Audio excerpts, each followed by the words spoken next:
Invité du week-end, bienvenue sur ce plateau. C'est un réel plaisir de vous savoir encore une fois de plus nombreux devant vos télévisions pour suivre cette émission spéciale qui se tourne le week-end et qui se diffuse aussi le week-end.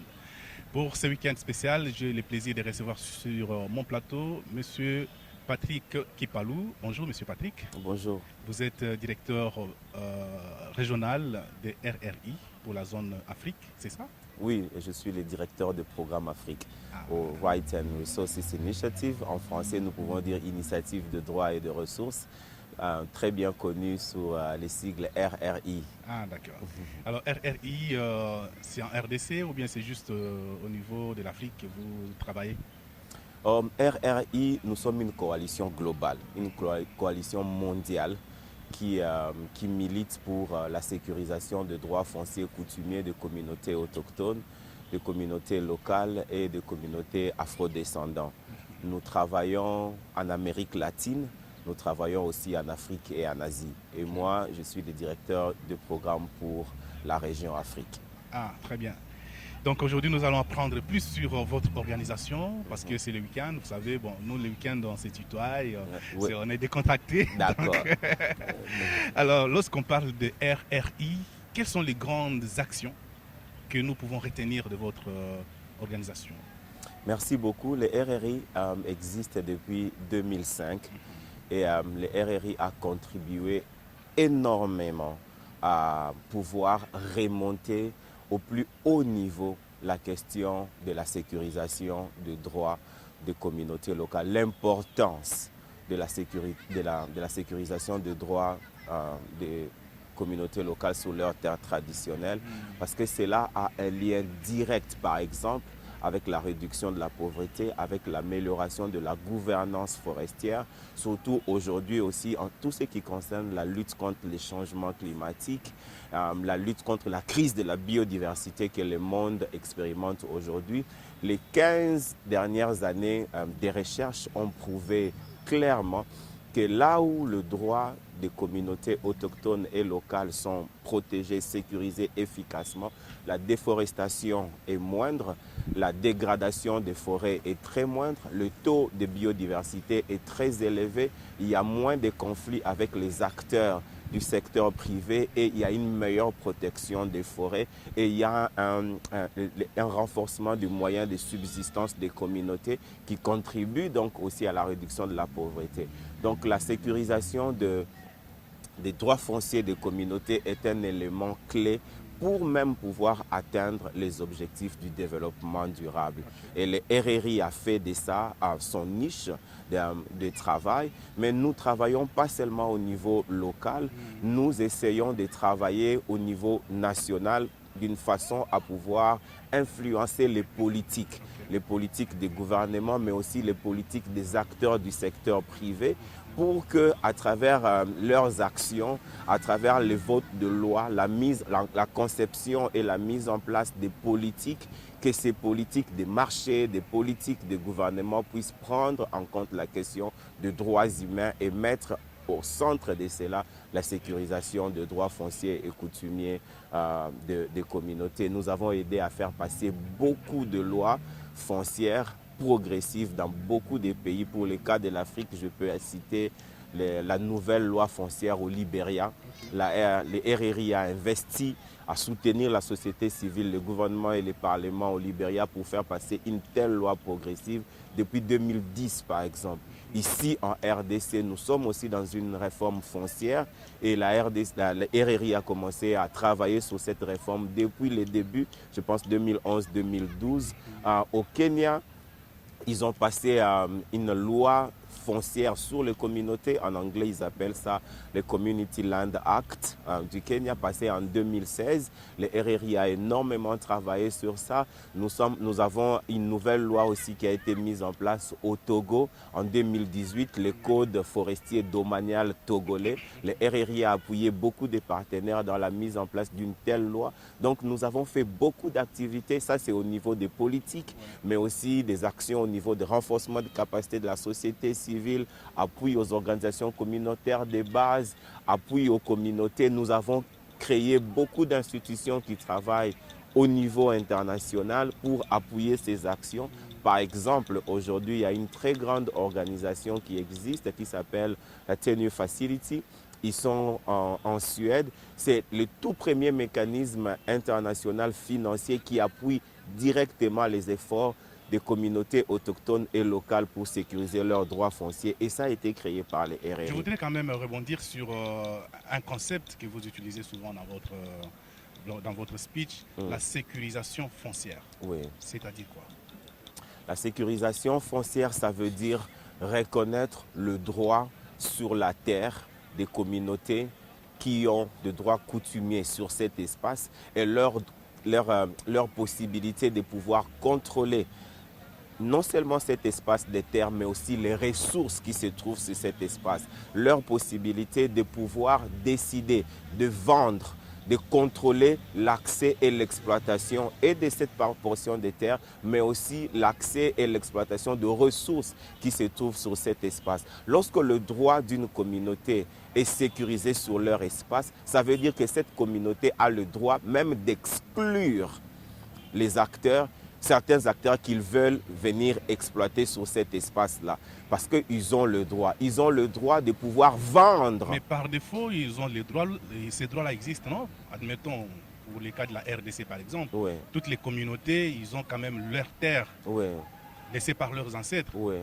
Par défaut, ils ont déjà les droits, c'est déjà sécurisé, non?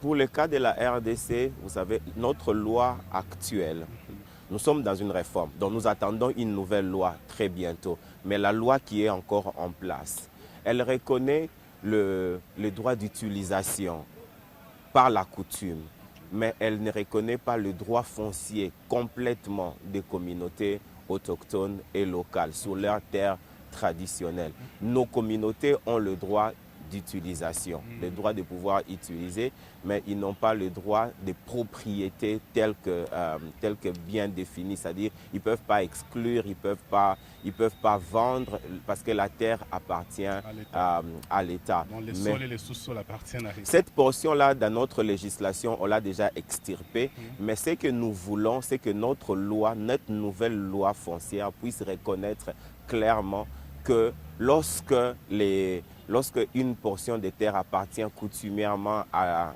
une communauté, que cette communauté-là puisse avoir les titres, puisse avoir la possibilité d'exclure ou de vendre, de contrôler et de bénéficier des retombées ou des bénéfices qui viennent de l'exploitation de ressources qui se trouvent sur ces espaces de terre.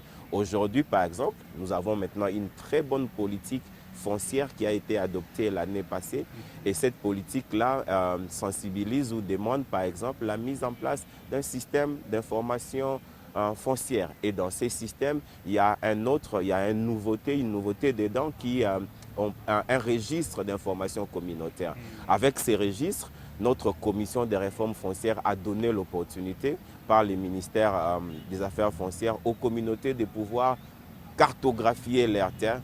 Les terres coutumières seront cartographiées et toutes ces données seront installées quelque part dans ces registres d'information communautaire qui permettra à tous les acteurs, commençant par le gouvernement et tous les autres, de pouvoir savoir que telle portion de terre appartient à telle communauté ou à tel acteur. Et cela est très très important lorsqu'il faut que le gouvernement décide pour les allocations ou les affectations des terres. Vous voyez, lorsque le système est clarifié, les allocations peuvent être faites de la bonne manière et ça réduit même les conflits. Je voudrais quand même comprendre une chose. Admettons qu'il y a une terre des communautés qui est sécurisée. Ouais. C'est-à-dire que ces communautés peuvent vendre cette terre parce que c'est déjà leur propriété. Ouais. Alors, je me pose la question, si jamais une communauté s'est dit, voilà, nous vendons notre terre à un agro-businessman, par exemple, donc à une entreprise de l'agro-business, cela ne peut pas créer des tensions entre les communautés, dans la mesure où nous avons vendu notre terre, nous n'avons plus de terre, nous devons nous trouver un endroit pour nous loger. Ça ne va pas créer des conflits. Est-ce qu'en ce moment-là, on va parler de la sécurisation encore? Ça c'est une très bonne question parce que vous savez, les communautés sont liées à leurs terres et les communautés, généralement, ne vendent pas leurs terres parce que leurs moyens de vie, leurs moyens de subsistance dépendent de leurs terres, de l'accès qu'elles ont à leur terre. Aujourd'hui, une chose qui explique la pauvreté de beaucoup de nos communautés, c'est les limites qui leur sont imposées par rapport à l'accès à la terre, par rapport à l'accès aux ressources qui sont sur leur terre. Quelles sont ces limites-là en attendant que vous puissiez avancer? Par exemple, je vous donnerai un exemple. La création des parcs nationaux a posé... Nous savons les parcs nationaux qui existent aujourd'hui. Parlons de l'exemple de notre pays. Beaucoup de nos parcs nationaux ont été créés en chassant les communautés autochtones et locales de leurs terres. Oui. Ces communautés-là, la majorité se retrouvent sans terre aujourd'hui et sont plus misérables qu'elles n'étaient avant la création de ces parcs nationaux. Les parcs nationaux, par exemple, de la manière dont elles ont été créés avant, elles ont contribué à limiter les activités des communautés, l'accès des communautés à leurs ressources. Aujourd'hui, nous parlons du processus RED. Vous savez, avec le processus RED, à certains endroits, le fait que les gens veulent protéger la forêt, ça vient avec des limites. Les communautés peuvent faire telle activité, mais ne peuvent pas faire telle autre activité. Tout ça, ce sont des limites qui sont imposées à l'accès aux ressources pour les communautés sur leur terre traditionnelle. Mais nous savons nous-mêmes que les communautés ont leurs pratiques traditionnelles, leurs connaissances traditionnelles qui leur permettent de faire de la conservation. D'ailleurs, meilleure, beaucoup de recherches aujourd'hui prouvent que la conservation faite par les communautés est meilleure que même la conservation par les ONG ou par les gouvernements. Donc, il y a moyen de faire de la conservation communautaire aujourd'hui. C'est pourquoi les RRI, nous militons pour l'approche de la conservation, par exemple, basée sur le droit. C'est-à-dire reconnaître le droit foncier coutumier des communautés et pouvoir leur donner tous les moyens nécessaires dont elles ont besoin pour pouvoir faire de la conservation communautaire. Ok. Alors, la conservation basée sur les droits, c'est possible de les faire en RDC, par exemple? La conservation basée sur le droit, c'est possible de les faire en RDC parce que ça s'est fait déjà. Nous avons les aires protégées des communautés autochtones, par exemple. Et même l'Institut congolais pour la conservation de la nature, l'ICCN, ils ont une stratégie de conservation communautaire.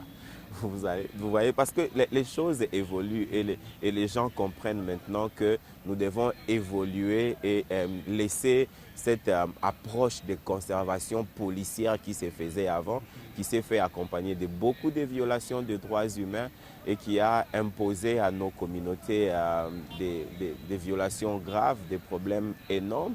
Si vous allez au Kaouzi-Biega, jusqu'aujourd'hui, il y a des conflits entre les Batois qui ont été chassés pour la création des Kaouzi-Biega de leurs terres et l'équipe de gestion de ces parcs nationaux-là.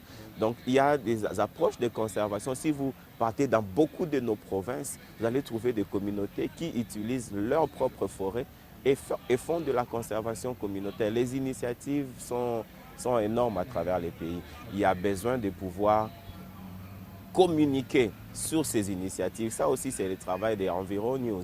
Aller dénicher toutes ces initiatives, parler de ça, faire connaître ça à tout le monde, c'est très, très important parce que ça existe. C'est une opportunité de faire mon plaidoyer. Comme ça, RRI, comme vous appuyez les initiatives comme celle-là, appuyer Environ News, nous pouvons descendre sur le terrain, visiter les initiatives des communautés et voilà, faire une communication autour de ça. Exactement. Il y a des initiatives qui existent à travers les pays. Vous avez les aires protégées des communautés autochtones, mais il y a d'autres communautés aussi qui font ces travaux. Je connais quand même une aire protégée, si je peux appeler ça comme ça, ou une forêt communautaire non loin de Kinshasa, c'est chez les Bateke, où ils font la conservation des bonobos, pas très très loin d'ici. D'ailleurs, ils ont reçu les prix HDN, il s'agit d'un beau manteau que j'étais sur place. Donc, ce genre d'initiative, il y en a quand même. Existe. Ça existe. Et aujourd'hui, avec la foresterie communautaire en RDC, vous savez que lorsque une communauté fait une demande pour obtenir une concession de forêt de communauté locale, selon la loi, cette communauté doit aussi produire un plan de gestion simple de leur concession. Et dans le plan de gestion simple, une façon simple de définir ça, c'est que les communautés elles-mêmes décident sur les différentes affectations, les activités à prendre place dans leur concession. Et certaines communautés réservent des parties de leur concession pour des activités de conservation. Donc la foresterie communautaire aussi est un outil très très important, pas seulement pour la réduction de la pauvreté, mais aussi pour faire la promotion de la conservation communautaire. Alors, Monsieur Patrick Kipalou, je reviens à ma question de comprendre si jamais les communautés peuvent, en vendant ou bien en mettant à la disposition des agroalimentaires et autres leurs terres, et que cela ne puisse devenir un sujet de conflit entre les communautés qui ont cédé leurs terres et d'autres communautés. Oui. Vous avez arraché la parole, je vous remets votre parole. Ah, non, non, vous savez, comme j'essayais d'expliquer, d'abord les communautés, c'est seulement très rarement que les communautés vendent leurs terres. Parce que leur vie, leur mode de vie est lié à leurs terres. Donc, je ne sais pas s'il y a des exemples où tu peux montrer que les communautés ont vendu leurs terres. Il y en a, mais il y en a très, très rarement. Parce que au niveau communautaire, il y a des structures d'organisation communautaire, de gestion de la communauté. Et ce sont ces structures-là qui prennent des décisions sur comment est-ce que les terres sont gérées. Dans notre pays ici, si vous partez à l'Est par exemple, selon nos coutumes à l'Est, les terres sont gérées par les Mwami.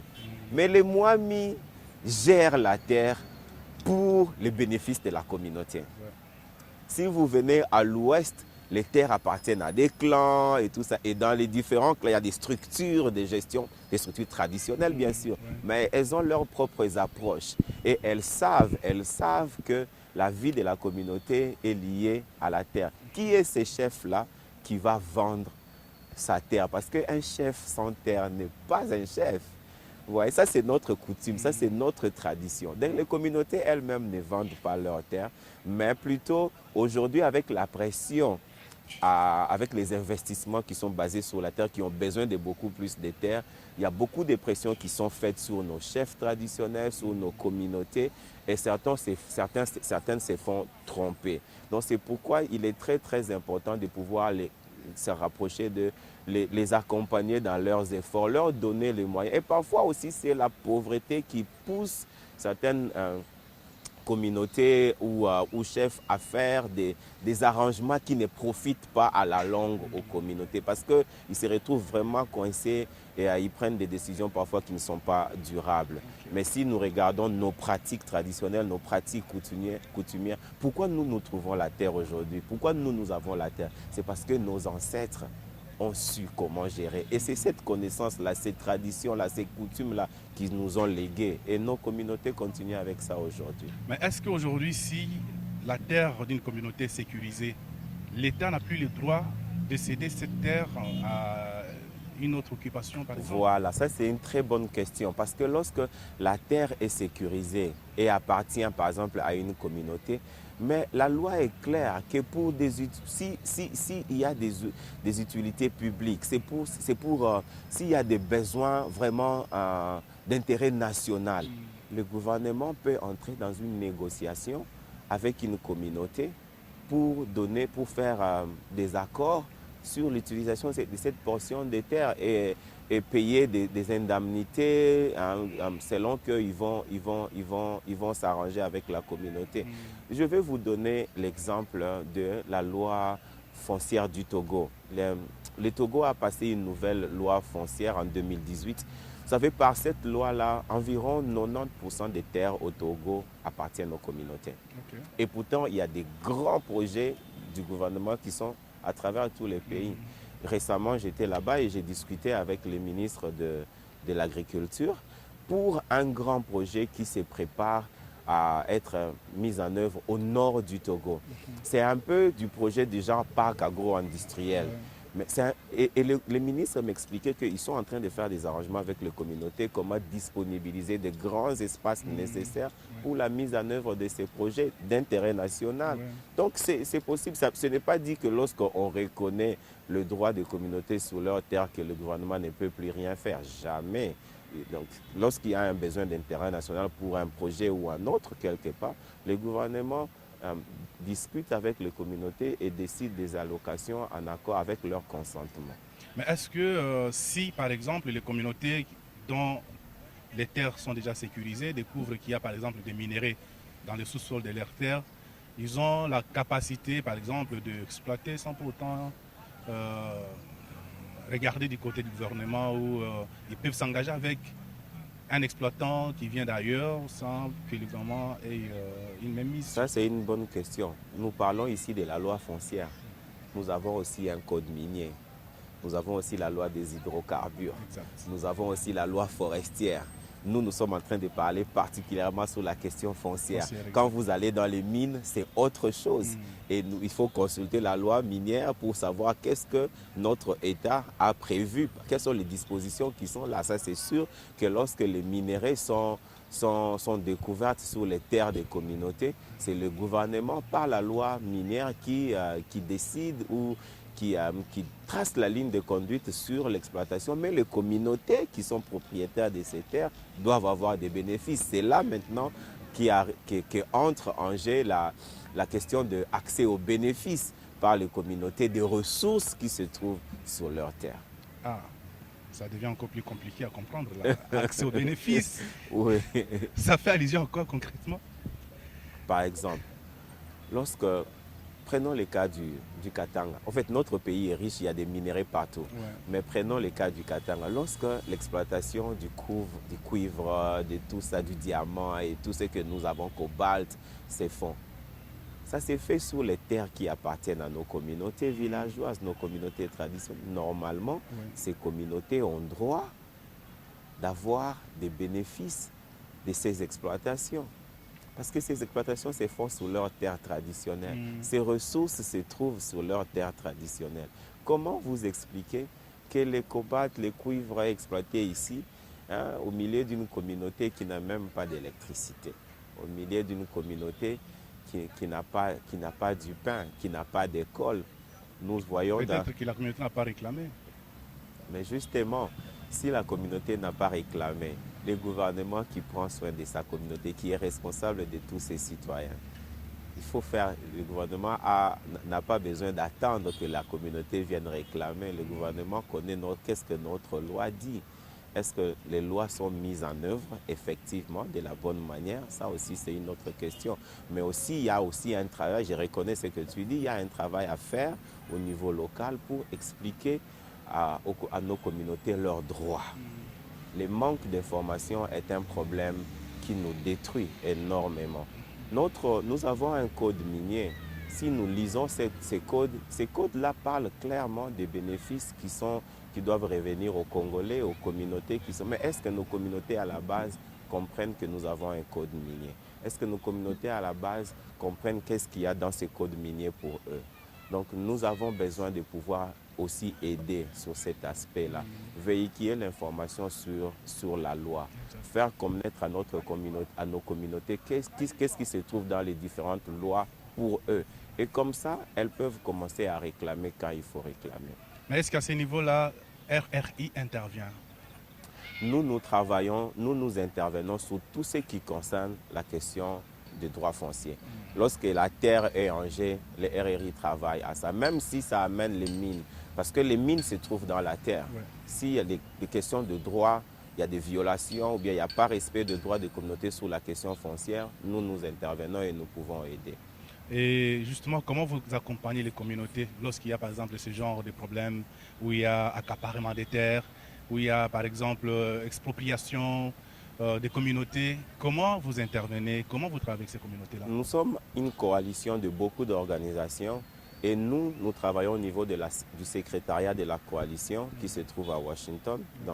Les informations nous arrivent au travers notre réseau. Nous avons un grand réseau d'organisations à travers le monde entier. Et ces réseaux, ces organisations qui sont à la base, prennent de l'information et remontent ça au niveau global et nous essayons de travailler ensemble. Comment est-ce que nous intervenons? Nous essayons seulement d'appuyer les voies qui se trouvent au niveau local, les stratégies qui sont développées au niveau local pour pouvoir faire face à un problème qui se passe au niveau local. Nous discutons avec les acteurs locaux, nous mettons en place des stratégies qui viennent d'eux-mêmes en utilisant les lois au niveau local, les lois dans les pays concernés, essayer de trouver quelles sont les fenêtres à exploiter dans le cadre juridique de ces pays-là et utiliser ces moyens-là pour faire les plaidoyers vis-à-vis du gouvernement ou de l'Assemblée nationale ou des acteurs du secteur privé pour faire avancer la question des droits des communautés. Pour C'est ne comme ça que prendre nous par exemple travaillons. que les cas du Kaouzi-Biega où Ouais, on a enregistré quand même des problèmes, vous avez évoqué ça d'ailleurs dans votre discours. ouais. Comment vous travaillez avec ces communautés? Parce que récemment, j'avais eu une information comme quoi ces communautés qui sont à l'extérieur du parc manquent même des terres pour leurs besoins. Mhm. Et parfois, ils sont exploités par les autres communautés parce Ouais, qu'ils sont en manque. ouais. Dans les cas précis comme ceux-là, comment Mhm. vous parvenez à les aider? Euh, Par l'information, ça c'est un. Par l'organisation aussi. Vous savez, pour que ces communautés qui se trouvent en difficulté, pour pouvoir faire une action, elles doivent d'abord être organisées. Et la mise en place des structures d'organisation, parfois, ça demande des moyens aussi. Ça aussi, nous apportons de l'aide dans ces sens-là. Mais ces communautés-là veulent parler à qui? À qui elles veulent s'adresser? D'où viendra la solution à leurs problèmes? Ils ont besoin de s'asseoir autour d'une même table avec les preneurs des décisions, avec les parlementaires, avec les gestionnaires du parc, par exemple. Nous facilitons ce genre de rencontres. Nous créons des espaces de dialogue politique qui permettent aux communautés de pouvoir s'asseoir autour d'une même table avec les preneurs de décisions pour pouvoir parler et se faire entendre. Ça, c'est aussi une autre façon. Nous faisons beaucoup de collectes de données et avec ces données-là, nous produisons des analyses. Et ces analyses sont utilisées par le gouvernement pour prendre des décisions informées, par les communautés et la société civile pour orienter leurs plaidoyers, par les acteurs du secteur privé pour pouvoir décider sur les stratégies d'intervention, d'investissement. Donc, il y a les renforcements des capacités à côté de la société civile et des communautés, il y a les partages d'informations, il y a la création des espaces politiques, des dialogues, il y a aussi l'appui des activités. Nous intervenons aussi maintenant dans les renforcements des moyens de subsistance des communautés, par exemple, lorsque cela est nécessaire. Nous appuyons des activités comme ça pour aussi réduire la pauvreté, pour pouvoir aussi renforcer les moyens de subsistance. Et nous collectons les données sur les terrains pour pouvoir produire des analyses vraiment très bien scientifiques qui permettent la prise de décisions. En dehors de ça, nous sommes en train d'accompagner beaucoup de communautés au travers de la RDC ici, par exemple, à pouvoir cartographier leurs terres et faire des demandes de concession de communautés de forêts locales et aussi avancer jusqu'à faire des inventaires multiressources, des inventaires des espèces végétales et animales qui sont sur leur terre, faire des études socio-économiques et élaborer le plan de gestion simple de leurs concessions. Et nous pensons aller même plus au-delà de ça pour les aider à trouver des moyens de pouvoir investir sur leur terre. Combien de communautés vous accompagnez déjà comme ça? Ici, en RDC, pour le moment, sur le terrain, nous avons des activités qui sont en cours dans la province du Kwilu, dans la province du sud Ubangi, dans la province du Congo central, au sud Kivu aussi, et au nord Kivu, et dans la province de la Chopo, dans la province du Maïndombe. Mais en dehors de ça, la plus grande de notre intervention est concentrée au niveau national, parce que c'est là-bas que nous pensons qu'il y a possibilité de gagner plus en changeant de loi. Donc nous sommes impliqués dans la réforme de l'aménagement du territoire, nous appuyons la réforme de la loi foncière par la Commission nationale de la réforme foncière, la CONAREF, et par la société civile. Nous sommes aussi impliqués dans l'appui à la mise en œuvre de la stratégie nationale pour la foresterie communautaire. Nous sommes aussi impliqués dans les travaux pour l'adoption de la loi sur les peuples autochtones, la proposition de loi qui se trouve maintenant là au niveau du Sénat. Je suis quand même curieux de savoir d'où proviennent vos financements. Merci beaucoup pour cette question. Les RRI, la majorité de nos financements viennent des agences bilatérales de développement. Nous sommes appuyés par l'agence suédoise pour le développement. Par exemple, SIDA, nous sommes appuyés par beaucoup d'autres agences de développement, par exemple la NORAD aussi. Nous sommes appuyés par beaucoup de fondations, la fondation Ford par exemple. Nous sommes appuyés par aussi divers acteurs. Il y a par exemple un fonds qui a été mis en place récemment qu'on appelle les fonds Bezos. Nous avons reçu récemment un grant, un appui, un don de 25 millions de dollars pour pouvoir intervenir dans la sécurisation des droits fonciers des communautés en Amérique latine et dans le bassin du Congo. Okay. Et dans le bassin du Congo, nous allons travailler au Gabon, en RDC et au Congo-Brazza. C'est d'ailleurs pour le lancement de ces projets régionaux que je me retrouve à Kinshasa maintenant. Le lancement du projet se fera la semaine prochaine dans un atelier de planification régionale qui se passe ici à Kinshasa du 18 au 20 mai. Okay. Donc nous avons beaucoup de sources de financement, des fondations, des agences bilatérales, des différents pays. Et en RDC, vous intervenez depuis combien de temps?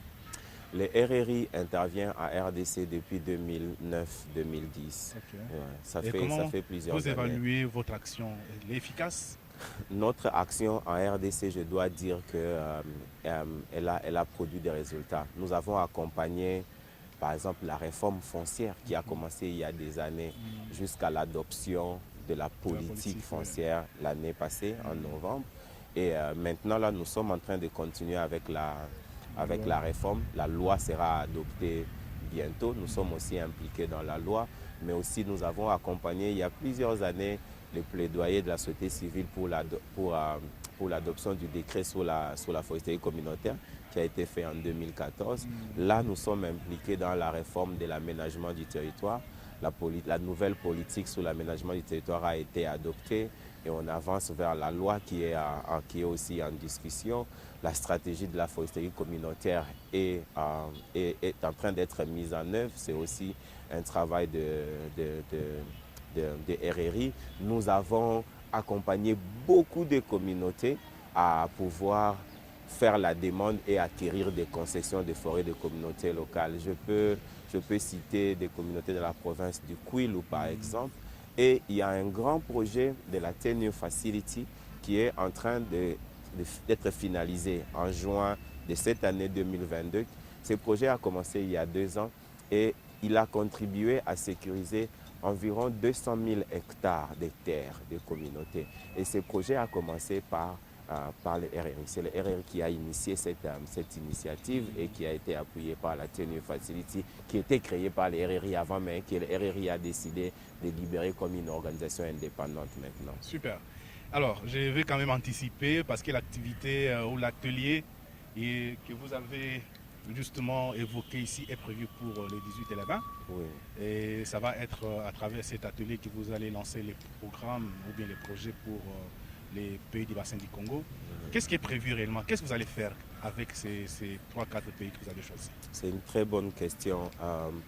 L'objectif de ces projets, c'est de pouvoir sécuriser, utiliser les cadres législatifs dans chacun de ces 3 pays, les cadres législatifs qui est propice à la sécurisation des droits fonciers des communautés. Nous allons explorer, nous allons étudier ces cadres juridiques, l'arsenal juridique dans tous ces 3 pays et voir des fenêtres que nous pouvons utiliser pour sécuriser les droits fonciers des communautés. Pourquoi? Pour 3 raisons. 1, faire la conservation communautaire. 2, lutter contre la déforestation, c'est-à-dire lutter contre les changements climatiques. Et 3, réduire la pauvreté, c'est-à-dire renforcer les moyens de subsistance des communautés là où elles se trouvent. C'est ça le travail que ce projet va faire pendant les 4 prochaines années. Super. Nous tendons pratiquement vers la fin, mais je ne peux pas te libérer sans pour autant te poser la question sur la loi qui est au Sénat, la loi sur la protection et la promotion des droits des peuples autochtones pygmées. Je t'avais quand même vu lors des discussions qui ont été menées au niveau du Sénat. Qu'est-ce qui va changer aujourd'hui si cette loi est votée et promulguée par les chefs de l'État? Merci pour cette question. La première des choses, c'est qu'une injustice sera corrigée, une injustice historique. Les peuples autochtones pygmées de la République démocratique du Congo sont les premiers habitants de ces pays. Traditionnellement, une grande partie des terres de ces pays appartiennent à ces communautés. Mais pendant des années, ces communautés ont été délaissées. Elles vivent dans une situation de discrimination, de stigmatisation et de diverses formes de maltraitance vraiment particulières. Et cela conduit à la situation de marginalisation sociale, politique, économique et administrative auxquelles ces communautés sont victimes. Le passage de cette loi leur va corriger d'abord ça. Et ça va ouvrir la voie à ce que les terres de ces communautés-là puissent leur être reconnues officiellement. Et comme ça, elles pourront avoir aussi droit aux bénéfices qui sont générés par les ressources qui se trouvent sur ces terres-là. Ça, c'est aussi une autre chose. Et par cette loi-là, il est prévu, si elle est adoptée sous la forme actuelle, il est prévu que les communautés autochtones aient une facilité d'éducation, c'est-à-dire éducation gratuite. Ça, c'est d'ailleurs, on parle de la gratuité de l'enseignement. Donc, ça va appuyer cet aspect de choses, mais aussi leur ouvrir des opportunités d'accès au travail. Parce que c'est le travail qui anoblit. Mais pour travailler, il faut aussi l'éducation. Cette loi-là leur donc, rendra un peu, si je peux utiliser ça, cette dignité-là que ces communautés ont perdue, les protéger parce que ce sont des communautés très, très vulnérables et elles ont besoin de cette protection-là pour pouvoir s'affirmer en tant que communauté et prendre leur place dans la nation, jouer leur rôle et contribuer au développement de notre nation. Ces communautés-là ont beaucoup de connaissances et beaucoup de pratiques traditionnelles qui sont bénéfiques à nous, à notre pays et que nous pouvons utiliser. Avoir une loi est une chose et faire en sorte que la loi soit opérationnelle en est aussi une autre. Surtout aussi vulgariser cette loi en est aussi une autre. Ouais. Qu'est-ce qui est prévu? Est-ce que RRI va accompagner la vulgarisation de cette loi? Parce que je vous vois déjà sauter parce que la loi sera votée très bientôt au Sénat et le président de la République ne va pas hésiter à pouvoir prendre une ordonnance pour promulguer cette loi. Mais après, qu'est-ce qui est prévu? Est-ce que vous allez accompagner? Y a-t-il déjà un plan pour vulgariser cette loi? Y a-t-il déjà un plan pour accompagner ces communautés à s'approprier leur loi?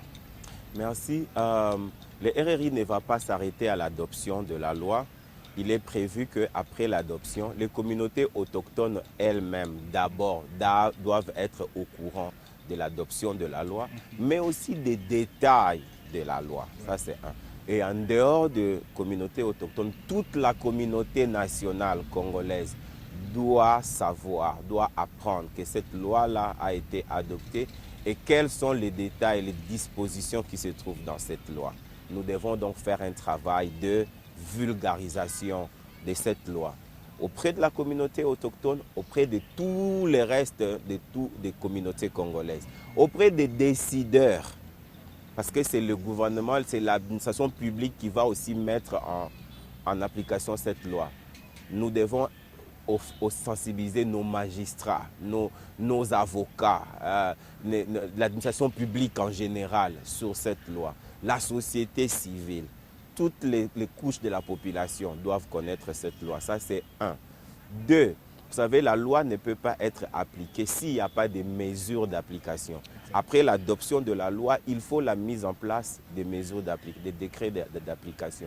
Nous sommes déjà préparés à pouvoir nous investir dans ces travaux, à appuyer le gouvernement et la société civile qui travaillent sur ça pour la mise en place, l'élaboration de ces mesures d'application. Mais au-delà des mesures d'application, il faut maintenant faire la mise en œuvre sur le terrain. Nous voulons accompagner nos communautés et le gouvernement aux exercices pilotes sur le terrain de quelques initiatives. Travailler avec tous les intervenants, tous les acteurs pour nous assurer que cette loi qui sera adoptée sera effectivement mise en œuvre sur le terrain. Parce que vous savez, nous avons beaucoup de lois, mais qui ne sont pas appliquées. Exactement. Et les recherches nous montrent que les dernières 50 années, ici, environ 35 nouvelles lois foncières ont été passées dans différents pays en Afrique. Mais seulement moins de 50% de ces lois sont mises en œuvre. Donc il y a un problème aussi, un défi énorme dans la mise en œuvre et nous sommes décidés à pouvoir aussi apporter notre petite pierre de contribution dans ça. Alors Patrick Kipalou, j'ai deux petites questions que je vais te poser. Oui. La première, c'est pour clôturer justement, la première est bien celle de savoir, la RDC s'élance dans le développement à la base des 145 territoires. Est-ce que RRI trouve un rôle à jouer dans ce travail?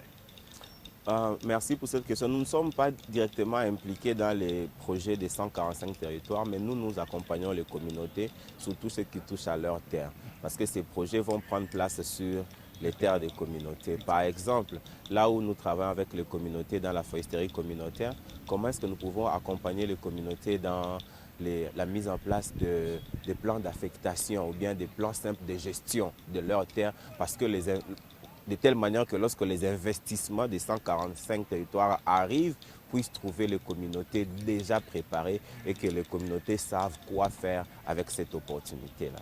Très bien. Deuxième question. Qu'est-ce qu'il faut faire pour quelqu'un ou une communauté qui a besoin d'un soutien des RRI? Par où il doit commencer pour solliciter votre accompagnement? Ah, ça c'est une très bonne question. Vous savez, nous avons beaucoup de collaborateurs des organisations qui travaillent, qui sont membres de la coalition RRI en RDC ici. Il faut seulement se rapprocher de ces organisations membres de la coalition et entrer directement en contact avec les secrétariats de la coalition que nous sommes pour pouvoir travailler avec les communautés. La dynamique du groupe des peuples autochtones, la DGPA, qui est une grande plateforme des organisations des pygmées ici en RDC, des peuples autochtones ici en RDC, est membre et partenaire de la coalition RRI. Le GTCR, par exemple, qui est une grande plateforme de la société civile congolaise, et il est collaborateur de la coalition RRI. Donc nous avons des organisations qui sont partout à travers les pays. Il suffit que les communautés se rapprochent de ces organisations. Ils sont directement en contact avec la coalition. Notre site internet est aussi ouvert. Il suffit qu'on nous contacte par notre site internet. Nous avons des coordonnées qui sont un peu éparpillées partout. C'est facile de pouvoir contacter la coalition. Vous avez évoqué les succès de votre intervention RDC. Je voudrais savoir quelles sont les fausses notes que vous avez enregistrées aussi pendant votre... Nous sommes en train de travailler. Vous savez, les réformes prennent du temps. Les réformes demandent parfois beaucoup de ressources. Et quand je parle de ressources en termes de temps, en termes de finances, en termes de dialogue, en termes de tout ça. La réforme foncière, par exemple, à RDC, elle a commencé, ça fait plus de 10 ans maintenant. Et nous sommes toujours en train de continuer. Donc je crois que beaucoup de défis que nous avons rencontrés, c'est dans ce sens-là. Les manques de moyens parfois pour faire face à certaines urgences, mais aussi pour appuyer que les choses puissent aller un peu plus rapidement. Mais nous apprécions l'opportunité politique, la volonté politique de pouvoir refaire les choses de la bonne façon qui s'affiche maintenant dans les pays, et nous sommes prêts à pouvoir continuer à évoluer avec les différents acteurs en RDC. Tu penses qu'il y a une question que je ne t'ai pas posée? Non. Je pense que tu as très bien fait ton travail. Merci beaucoup Patrick pour avoir accepté notre invitation. Ça a été un plaisir de te recevoir ce matin. Et moi j'allais profiter pour remercier sincèrement Environ News pour accepter de m'avoir sur votre plateau. Merci. Et nous vous souhaitons très bon succès dans votre travail. Merci beaucoup. Donc c'est par ici que nous mettons un point à cette édition. Et nous vous fixons rendez-vous prochainement avec un nouvel invité. D'ici là, portez-vous bien et à la prochaine.